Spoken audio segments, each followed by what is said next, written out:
మిత్రులారా, వార్తా కథనాలపై విశ్లేషణ కార్యక్రమం టీజీటీవీ మార్నింగ్ న్యూస్ కు స్వాగతం. నేను మీ జర్నలిస్ట్ సత్య.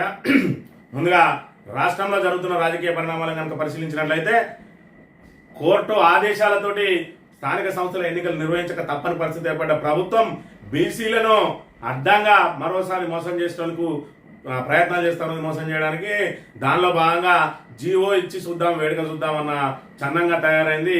ఏదైతే 42% అమలు చేస్తామని చెప్పి మరి ఇక్కడ కామారెడ్డి డిక్లరేషన్ లో భాగంగా ఏదైతే 42% ఇస్తామని చెప్పి నమ్మబలికి బీసీలను గంపగుత్తగా ఓట్లు వేయించుకున్న కాంగ్రెస్ మరి ఇక్కడ కేంద్రంతో మేము సఖ్యత మెయింటైన్ చేస్తా ఉన్నామని చెప్పి మరి ఆ 42% మాత్రం ఒప్పించలేకపోయింది. కేవలం శాసనసభలో మరి ఇక్కడ బిల్లు రూపంలో పెట్టి చేతులు దులుపుకునే ప్రయత్నం చేసింది. మరోసారి ఇక్కడ స్థానిక సంస్థల ఎన్నికల్లో ప్రతికూల వాతావరణం ఉండడంతో బీసీలను మరో రకంగా మచ్చిక చేసుకుందాం, ఏదైతే 42% పాపం మరి ఇక్కడ తమకు శాపంగా మారకుండా ఉండే విధంగా జీవో ఇద్దాం, ఆ తర్వాత ఎలాగో వాళ్ళు కోర్టుకు పోతారు, కోర్టులో మరి ఇక్కడ ఈ 42% నిలబడదు కాబట్టి దాన్ని అంతా కూడా బీఆర్ఎస్ మీద నెట్టేసి మరి ఇక్కడ మనం మళ్ళీ బీఆర్ఎస్ మీద ఆరోపణలు చేసి గట్టెక్కుదామనే ప్రయత్నం చేస్తా ఉన్నది. అందులో భాగంగా 42%కి జీవో ఇవ్వడానికి, స్థానిక సంస్థల ఎన్నికల్లో జీవో ఇవ్వడానికి ప్రయత్నం చేస్తూ ఉన్నది. మరి ఇదంతా కూడా బీసీల మీద ప్రేమతోటి కాదు, ఎట్టి పరిస్థితుల్లో కూడా సుప్రీంకోర్టు ఆదేశాల మేరకు 50% మించకూడదు అని చెప్పి ఏదైతే ఉన్నదో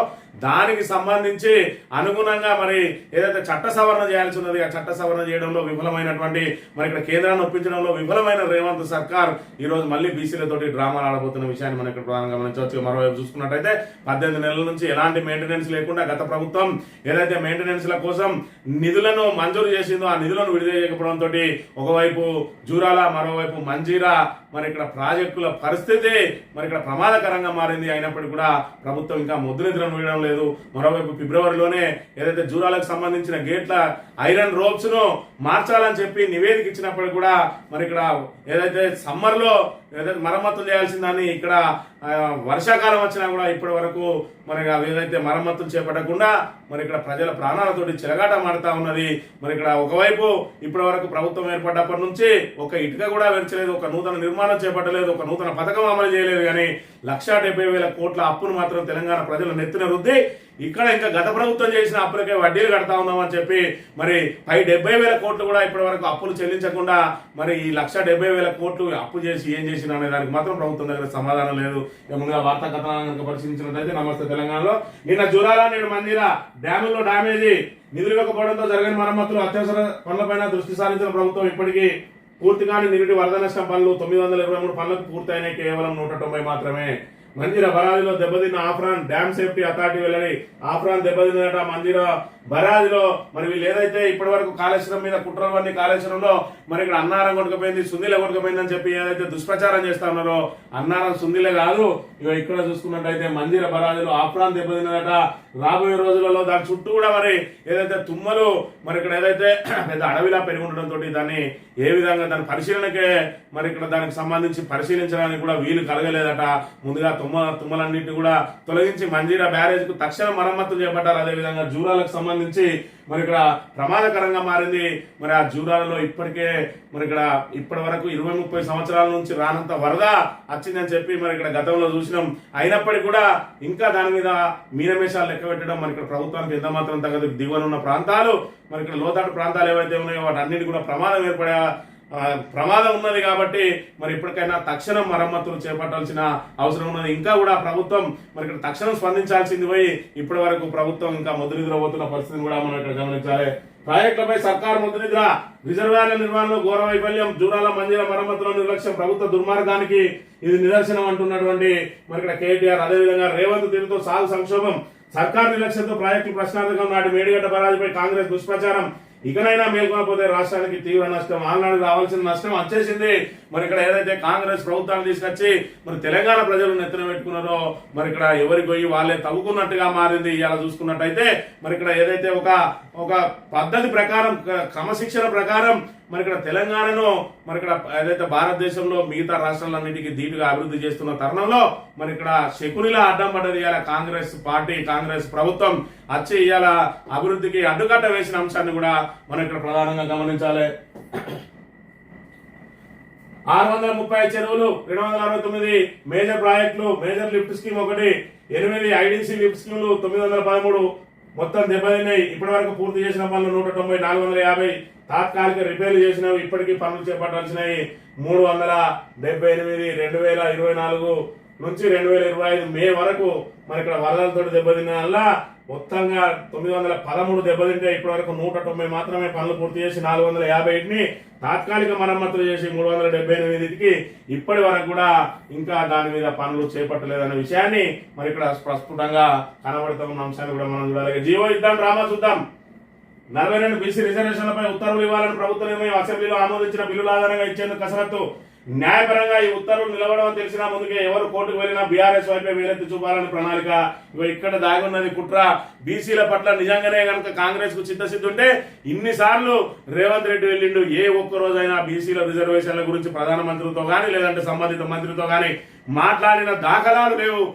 ఏమన్నంటే మేము దేశానికే రోల్ మోడల్ గా ఉన్నాం, కులగణన చేపట్టినాం, లట్టు పొట్టు అని చెప్పుకుంటూ వచ్చాడు తప్ప 42% మీరు ఆమోదించే విధంగా మాకు దీన్ని పార్లమెంట్ లో బిల్లు పెట్టండి అని మరి ఈయనకున్న 8 మంది ఎంపీలతోటి కానీ లేదంటే ఈయన మరి ప్రధానమంత్రితో కలిసిండు, హోమ్ మినిస్టర్ తోటి కలిసిండు, సంబంధిత మంత్రులందరితో కలిసిండు, గ్రామీణాభివృద్ధి శాఖ మంత్రులను కలిసిండు. కానీ ఏ ఒక్క రోజు కూడా 42% కోటా మీద ఇప్పటి వరకు మరి అడిగింది లేదు. ఏంటంటే బీసీలను ఏమార్చే ప్రయత్నంలో భాగంగా అది వచ్చేది లేదు, సచ్చేది లేదు. కేవలం బీసీలకు ఆశ పెట్టి మోసం చేద్దామని చెప్పి ఏదైతే కామారెడ్డిలో 42% డిక్లరేషన్ మరి ఇక్కడ పెట్టిందో ఆ 42% డిక్లరేషన్ మనం అసెంబ్లీలో తీర్మానం చేసినా అయ్యేది కాదు, సచ్చేది కాదని చెప్పి అసెంబ్లీలో ఒక తీర్మానం చేసి ఆ కాయిదాన్ని అన్నట్టు పడేసిండు. మరి దాని అమలు బాధ్యత ఎవరిది?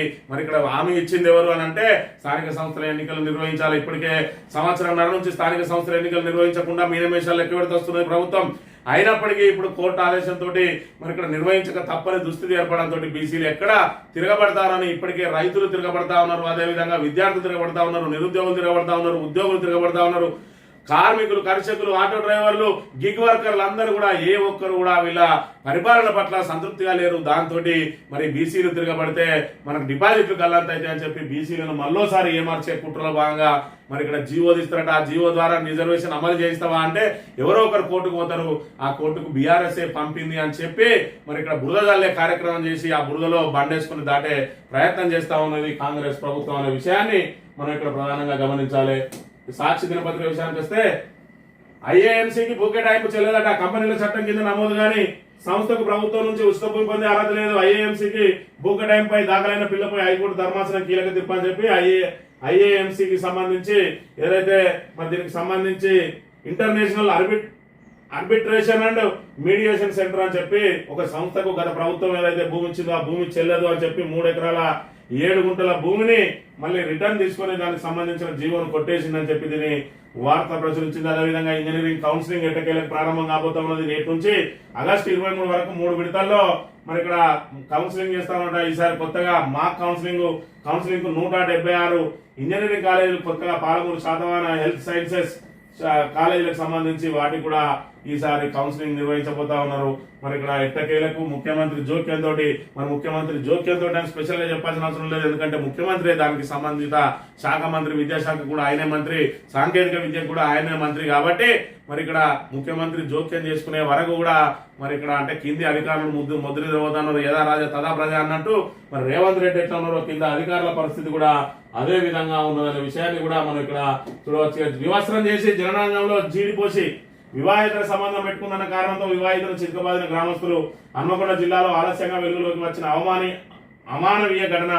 ఇంకా పోలీసులకు అందని సమాచారం వారు ఆచూకీ తెలియని పరిస్థితి అని చెప్పి మరి ఇక్కడ వివస్త్రం చేసి ఏదైతే వివాహేతర సంబంధం పెట్టుకున్నదని చెప్పి ఒక మహిళను మరి ఇక్కడ అనుచితంగా అమానుషంగా ఆమె పట్ల మరి ఏదైతే స్థానికులు గాని బంధువులు గాని ప్రవర్తించిన తీరుకు సంబంధించిన వార్తను ప్రచురించిన అంశాన్ని చూడవచ్చు. ఆంధ్రజ్యోతి విషయానికి వస్తే ఆ మెయిలే పట్టించిందట. అడిగిన సమాచారం పంపామని టెలికాం కంపెనీల మెయిల్. అందులో 615 మంది ఫోన్ల వివరాలు హార్డ్ డిస్క్ ధ్వంసం చేసిన మెయిల్ సంగతి మరిచారు. మావోయిస్టుల సమాచారం కోసం అంటూ లేఖ రాసి చిక్కుల్లో పడ్డ ప్రభాకర్ రావు బృందం. జాబితాలో ఎక్కువ మందికి ఆ సంబంధమే లేదు. అదే కారణం చెప్పి ఆంధ్రజ్యోతి ఎండి ఫోన్ ట్యాప్ సిట్ ముందు వాంగ్మూలం ఇచ్చిన సందర్భంగా రాధాకృష్ణకి ఇదే విషయం చెప్పిన పోలీసులు దుర్వినియోగాన్ని సుప్రీంకోర్టు ముందు ఉంచనున్న సిట్ అని చెప్పి మరి ఏదన్నా ఒక ఆరోపణ చేస్తే అది నిజమే అని చెప్పి ప్రజలను నమ్మించే ప్రయత్నం చేయాలి. మరి ఇక్కడ మొత్తం అన్ని ధ్వంసం చేసిరు కదా, ఇట్లా మరి మీకెట్లా తెలిసిందని చెప్పి ఏదైనా అంటదేనని దానికి ఇక వీళ్ళే ముందుగా కనిపెట్టుకున్న కారణం ఆ మెయిలే పట్టించిందట, హార్డ్ డిస్క్లే ధ్వంసం చేసిందని చెప్పి ఏదైతే వీళ్ళు చెప్తా ఉన్నారో ఆ మెయిల్ ను మరి డిలీట్ చేయలేరా, లేదంటే ఆ మెయిల్ ను లాగౌట్ చేయలేరా అన్న విషయాన్ని మనం ఇక్కడ గమనించాలి. ఏదైనా ఒక తప్పును ఒప్పుగా మరి చెప్పడానికి ఆ తప్పును పదే పదే పదే పదే చెప్పుకుంటూ దానికి మరొక కథలల్లి పెడతా ఉన్నారు. అందులో కూడా ఈ రాధా కిట్టిగాడు మరి ఇక్కడ ఫస్ట్ నుంచి కూడా ఫోన్ ట్యాపింగ్ అంశంతో తెలంగాణ మీద ఏ విధంగా విషయం కక్కడానికి ప్రయత్నం చేస్తా ఉన్నాడో ఆఖరికి వాడే పిలిపించుకొని మరి ఇక్కడ వాడేదో వాంగ్మూలం ఇచ్చిందట. అరే నీ ఫోన్ ట్యాప్ అయితే నీకు సంబంధించి నీకు ఇబ్బంది అయింది, నీకు ఏదైతే అయిందో దాని పోయి నువ్వు కంప్లైంట్ చేయాలి, కానీ వాళ్ళు వచ్చి రారి అని కంప్లైంట్ అడుగుతా ఉన్నారంటే మరి ఇక్కడ మనం ఇక్కడ ప్రధానంగా గమనించాలి దీని మీద ఏ విధంగా జరుగుతా ఉన్నదని. అదేవిధంగా కొండా విశ్వేశ్వర రెడ్డి వీడు ఏ మనిషి అర్థం కానీ కథ ఉంటుంది. మరి ఇక్కడ ఈయన మీద డమ్మీని పెట్టిండు అని చెప్పి మొన్నటి రోజున ఒక విలేకరు అడిగితే అవును నా మీద రేవంత్ రెడ్డి డమ్మే పెట్టిండు అని చెప్పి బాధ్యత ఒప్పుకున్నాడు. మరి ఇక్కడ చూసుకున్నట్టయితే రేవంత్ రెడ్డి అంతా గొప్పోడే లేడు అని చెప్పి చెప్తా ఉన్నాడు. ఈయన ఒక్కరి కళ్ళకు మాత్రమే రేవంత్ రెడ్డి గొప్పోని కనబడతా ఉన్నాడు. ఇక్కడ ట్యాపింగ్ ద్వారా 13 కోట్ల ఎలక్టోరల్ బ్లాండ్ అట నా స్నేహితుని పేరు నుంచి వసూలు చేసిరు. బీఆర్ఎస్ నుంచి వచ్చినప్పటి నుంచి నా ఫోన్ ట్యాపింగ్, నా భార్య ఫోన్ కూడా పోలీసులు ఇంట్లో చొరబడి లైవ్ బగ్ పెట్టారు. నాటి డీజీపీ మహేందర్ రెడ్డి హస్తం ఉంది. బీజేపీ కొండా విశ్వేశ్వర రెడ్డి ఆరోపణ. మరి నీ ఇంట్లో లైవ్ బగ్ చొరబడి పెడతా అంటే మరి నువ్వేం బిక్తున్నావు అనే దానికి మరి ఏమన్నా నువ్వు మామూలు మరి ఇక్కడ మధ్యతరగతి కుటుంబానికి సంబంధించిన నువ్వు అప్పటికే నువ్వు పొలిటికల్ గా ఉన్నావు, అప్పటికే నువ్వు మరి ఎంపీ అయి ఉన్నావు, అప్పటికే నువ్వు మరి ఇక్కడ ఏదైతే కోట్లాది రూపాయలు కలిగి ఉన్నావు, నీ ఇంట్లో పోలీసులు చిరబడి లైవ్ బగ్గు పెడతా అంటే మరి నువ్వేం బిక్తున్నావు అనే దాన్ని ఇక్కడ గమనించాలి. ఏ విధంగా మరి ఇక్కడ రేవంత్ రెడ్డి తనకు సంబంధించిన ఈ కిట్టిగాన్ అసంటోని ఈ కొండా విశ్వేశ్వర రెడ్డి అసంటోని మరి ఇక్కడ వాళ్ళ ద్వారా వాంగ్మూలాలు ఇప్పించుకొని నీ కూడా ఫోన్ ట్యాప్ అయింది, నీది కూడా ఫోన్ ట్యాప్ అయింది అని చెప్పి వాంగ్మూలాలు ఇప్పించుకొని ఎట్లన్నా చేసి ఇలా కేసీఆర్ ను ఫ్రేమ్ చేయాలి, ఫ్రేమ్ చేసి బదనాం చేయాలి. అయ్యేది లేదు పీకేది లేదు కానీ కేవలం బదనాం చేయాలి. మరి 19 నెలల నుంచి రేవంత్ రెడ్డి ప్రభుత్వం ఏం చేసింది అంటే కేవలం గత ప్రభుత్వం మీద ఆరోపణలు చేసుకుంటూ మరి ఇక్కడ కాలం వెల్లదీసే ప్రయత్నం చేస్తున్నది తప్ప ఇప్పటి వరకు మరి ఇచ్చిన 6 గ్యారంటీలను అమలు చేయడం కానీ 420 హామీలు ఇచ్చిన వాటిని ఏ విధంగా మరి వాటిని ప్రణాళికబద్ధంగా ఏ విధంగా అమలు చేయాలని కానీ ఏ రోజు ఆలోచన చేయని రేవంత్ రెడ్డి ప్రభుత్వం కొత్తగా ఒక ఇటుక కూడా పేర్చి ఒక కొత్త కట్టడం కట్టలేదు. కానీ ఇగో కమిషన్ల పేరుతోటి విచారణల పేరుతోటి మరి ఇక్కడ కాలం వెల్లదీస్తూ కాలయాపన చేస్తూ మరి ఇక్కడ ప్రజలను ఏమార్చే ప్రయత్నం చేస్తా ఉన్నదనే విషయాన్ని అయితే మనం ఇక్కడ గమనించాలి. మున్సిపల్ ఎన్నికలు ఎప్పుడు నిర్వహిస్తారు 11వ చెప్పండి అంటే హైకోర్టు ఆదేశాలు ఇస్తే తప్ప ఎన్నికలు నిర్వహించని దుస్థితిలో ఉన్నది ఈరోజు కాంగ్రెస్ ప్రభుత్వం అనే విషయాన్ని మనం ఇక్కడ ప్రధానంగా గమనించాలి. లా విద్యార్థినిపై గ్యాంగ్ రేప్ కోల్కతాలో దారుణం. కాలేజీలో సెక్యూరిటీ గార్డ్ గదిలోనే కిరాతకం. ఓ విద్యార్థి ఘాతకం, మరో ఇద్దరు సహకారం. వారిలో ఒకటి పూర్వ విద్యార్థి. తృణమూల్ కాంగ్రెస్ స్టూడెంట్ యూనియన్ నాయకుడు బాధితురాల తలపై హాకీ స్టిక్ తో కొట్టి దారుణం. 3 నిందితుల అరెస్టు. పశ్చిమ బెంగాల్లో రాజకీయ దుమారం అని చెప్పి మరి ఇక్కడ పశ్చిమ బెంగాల్లో శాంతి భద్రతల పరిస్థితి ఏ విధంగా ఉన్నదంటే మరి అమానవీయంగా అమానుషంగా ఉన్నది. అక్కడ ప్రభుత్వం ముద్రనిద్రపోతుంది. ఆ పశ్చిమ బెంగాల్ పరిస్థితులే ఇక్కడ తెలంగాణలో కూడా మరి ఇక్కడ పునరావృతం అవుతున్న విషయాన్ని కూడా మనం ఇక్కడ ప్రధానంగా గమనించాలి.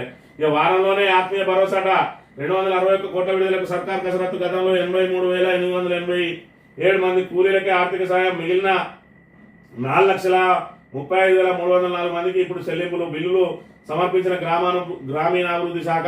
మరి ఇక్కడ ఎలక్షన్లు వస్తున్నాయి. మరి ఇస్తా అన్న ఆత్మీయ భరోసా ఇయ్యలేదు కాబట్టి మరి మొన్న ఏదైతే ఉన్నదో పైలట్ గ్రామాలలో గ్రామానికి 10 మందికి వేసి చేతులు దులుపుకున్న ప్రభుత్వం ఈరోజు ఏదైతే మరి స్థానిక సంస్థల ఎన్నికలు రావడంతో మళ్ళీ వాళ్ళని కూడా మచ్చిక చేసుకునే ప్రయత్నం చేస్తా ఉన్నది. ఈసారి ఆ రైతు కూలీలకు కూడా 6,000 చొప్పున ఇదే ఫస్ట్ అండ్ లాస్ట్ మరి ఇక్కడ వాళ్ళకు అందబోతా ఉన్నాయి. చాలా మరి ఇక్కడ సంతోషకరమైన విషయాన్ని కూడా మనం గమనించాలి. జూరాల భద్రత ప్రశ్నార్థకం. ఏళ్ల తరబడి సాగుతున్న గేట్ల మరమ్మతులు అని ఇక్కడనే ఈ ప్రభుత్వం యొక్క ఏదైతే చేతగాంతనాన్ని వీడి నెత్తిలో పెట్టుకొని అది ఈ ప్రభుత్వం కాదు ఎప్పటి నుంచో అట్నే ఉన్నదని చెప్పే ప్రయత్నం చేస్తూ ఉంటాడు. ఒకవైపు జూరాలకు సంబంధించిన ఆ గేట్ల మరమ్మతులను మరి ఇక్కడ చేయాలని చెప్పి ఫిబ్రవరిలో నివేదికిస్తే ఇప్పటి వరకు కూడా దాన్ని మరమ్మతు చేయకుండా కేవలం ₹1 కోటి విడుదల చేసి తూతు మంత్రంగా ఏదైతే మరమ్మతులు చేస్తా ఉన్నారో ఇక్కడ దాని మీద ఉన్న బ్రిడ్జి కూడా కూలిపోవడానికి సిద్ధంగా తయారైంది. దానిలో ఉన్న పూర్తి స్థాయిలో దెబ్బతింటా ఉన్నది. అయినప్పుడు కూడా ప్రభుత్వం ఇంకా ముద్దునిద్రలనే ఉన్నది. ఇలాంటి బాకా పత్రికలు మరి ఇక్కడ ఏదైతే రేవంత్ రెడ్డి బూట్లు నాకే వెధవలు నడిపిస్తున్న ఈ పత్రికలు మాత్రం ఇంకా ప్రభుత్వాన్ని ఏ విధంగా సమర్థిస్తున్నాయనే విషయాన్ని కూడా మనం ఇక్కడ చూడాలి. ఈ ఫీజులపై కమిటీ అట. ఇంజనీరింగ్ కళాశాలకు సంబంధించి రాష్ట్ర ప్రభుత్వ నిర్ణయం. విద్యా ప్రమాణాలు మెరుగైన వసతులే ప్రామాణికం అని చెప్పి ఏదైతే ఇంజనీరింగ్ కళాశాలలు మరి ఇక్కడ ఫీజులు పెంచాలని చెప్పి ఏదైతే చెప్పారో దానికి సంబంధించి కమిటీ చేసి మరి ఫీజులు పెంచడానికి ప్రయత్నం చేస్తా ఉన్నది ప్రభుత్వం అనే విషయాన్ని కూడా చూడవచ్చు. ఈనాడు దినపత్రిక విషయానికి వస్తే చెరువుల్లో నీటి దొంగలు, శిఖం FTL బఫర్ జోన్లలో బోర్లు వేసి తోడకం, 1000 ట్యాంకర్లతో అక్రమ రవాణా, 1000 ట్యాంకర్లతోటి నీళ్లను రవాణా చేయాల్సిన దుస్థితి ఎందుకు ఏర్పడ్డది? ఫస్ట్ FTL లో బోర్లు గీర్లు, తర్వాత ముచ్చట అంటే హైదరాబాద్ లో ఏ విధంగా నీటి కొరత ఉన్నది, ఏ విధంగా ట్యాంకర్లలో మరి ఇక్కడ కేసీఆర్ ప్రభుత్వం ఉన్నన్ని రోజులు ఏ రోజు కూడా ట్యాంకర్లన్నీ మూలకు పడి ఉండే. ఇవాళ చూసుకున్నట్టయితే ట్యాంకర్లకు మళ్ళీ రెక్కలు వచ్చినాయి. అవన్నీ కూడా మరి 1000 ట్యాంకర్లు అక్కడ తిరుగుతా ఉన్నాయి. అంటే ఎంత నీటి కొరత ఉన్నది హైదరాబాద్ లో అనే విషయాన్ని ఈ బాకా పత్రిక ఏదైతే ఉన్నదో రేవంత్ రెడ్డికి మరి అనుకూల పత్రిక మరి దీన్ని ఏదో వాళ్ళ మీద దొంగలుగా చిత్రీకరించే ప్రయత్నం చేస్తా ఉన్నాం. కానీ మరి ప్రజల నీటి అవసరాలు తీరాలంటే మరి ప్రభుత్వమే నీటిని సరఫరా చేయాల్సిన బాధ్యత ఉన్నది. ఆ బాధ్యత ప్రభుత్వం మర్చింది కాబట్టి ఇక్కడ ప్రైవేట్ వాళ్ళు మరి ఇక్కడ అందిన కాడికి ఎక్కడ వీలైతే అక్కడ నీటి సోర్స్ ఎక్కడ ఉంటే అక్కడ నన్ను తీసుకుపోయి మరి ఏం తాగేటి కాదు, లేకపోతే వాళ్ళందరూ తాగి తందనాలాడి పోసుకునేటి కాదు. మరి ఇక్కడ ప్రజా అవసరాల కోసం సరే వాళ్ళు చేసేది వ్యాపారం అయినప్పటికీ కూడా ఖచ్చితంగా ప్రజలకు ఏదైతే ప్రభుత్వాలు నిర్లక్ష్యం వహిస్తా ఉన్నాయో ఆ నిర్లక్ష్యాన్ని ఆసరా చేసుకుని 4 రూపాయలు సంపించుకునే ప్రయత్నం చేస్తా ఉన్నారు. మరి ఇక్కడ ప్రభుత్వం అనేది నీటిని అందించడంలో విఫలమైందని మాత్రం రాయడు ఈనాడోడు.